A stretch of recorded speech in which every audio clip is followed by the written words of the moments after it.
Hello ළමයි, එලෝරා space කියන මේ පුංචි ලෝකයට ඔයාලව ආදරයෙන් පිළිගන්නවා.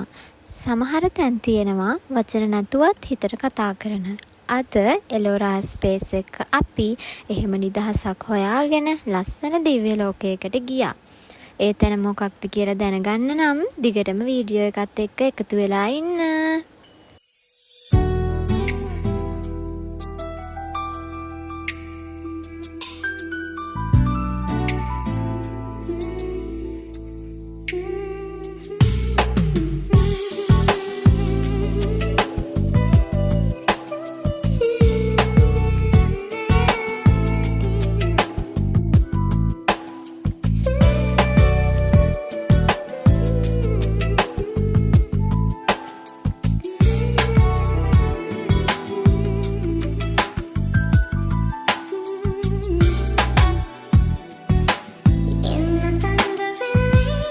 අපේ යුනියක ළඟ ඉඳන් හපුතලේ ටවුන් එකට යන්න අපිට විනාඩි 45ක් වගේ තමයි ගියේ.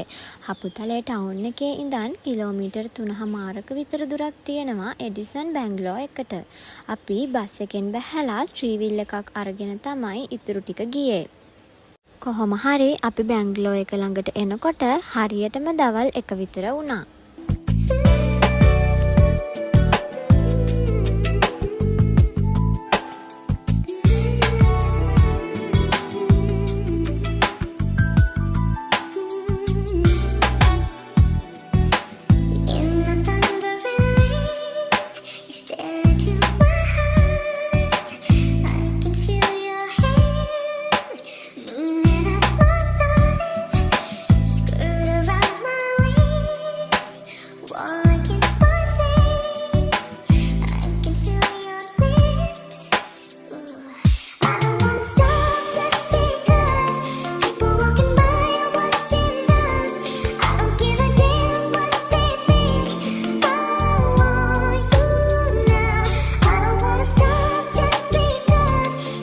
එඩිසන් බැංගලෝ එක කියන්නේ නිකන්ම නිකන් නවාතැනක් විතරක් නෙවෙයි.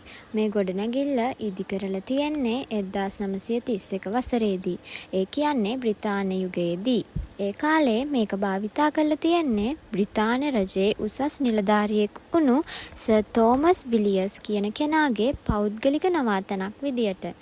ඔයාලා මෙතන බලන්න යනවා නම් උදේ 9 ඉඳන් හවස 4:00 වෙනකන් බලන්න පුළුවන්. අපි මෙතනට යනකොට හොඳට අවුව පායලා තිබුණට අපි ගිහින් ටිකක් වෙලා ඉන්නකොට ලාවට වැස්සක් වගේ ආවා. සමහර දවස්වලට මේ බැංගලෝ එක මීදුමෙන් වැහිලා තමයි තියෙන්නේ.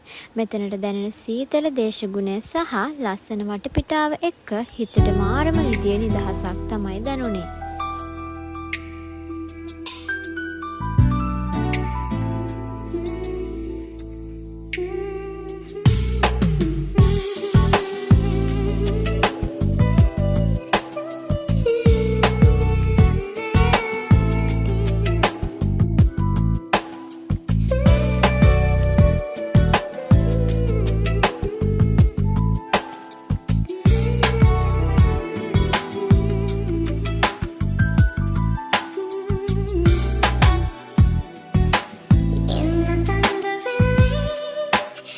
මෙයත් අපි ගියපු වෙලාවෙ ඉඳන් අපිත් එක්කමයි හිටියේ. දැන් අපි අපේ පුංචි යාළුවත් එක්ක ටිකක් කාලය ගත කරලා ආයෙමත් රෑ වෙන්න කලින් හොස්ටල් එකට යන්න ඕන නිසා පිටත් වෙන්න හිතුවා.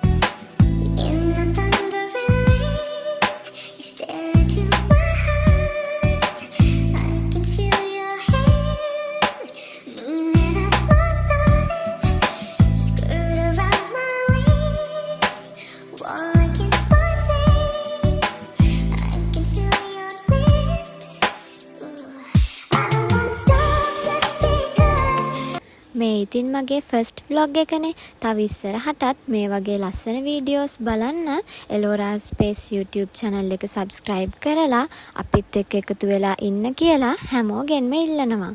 එහෙනම් හැමෝම පරිස්සමට ඉන්න.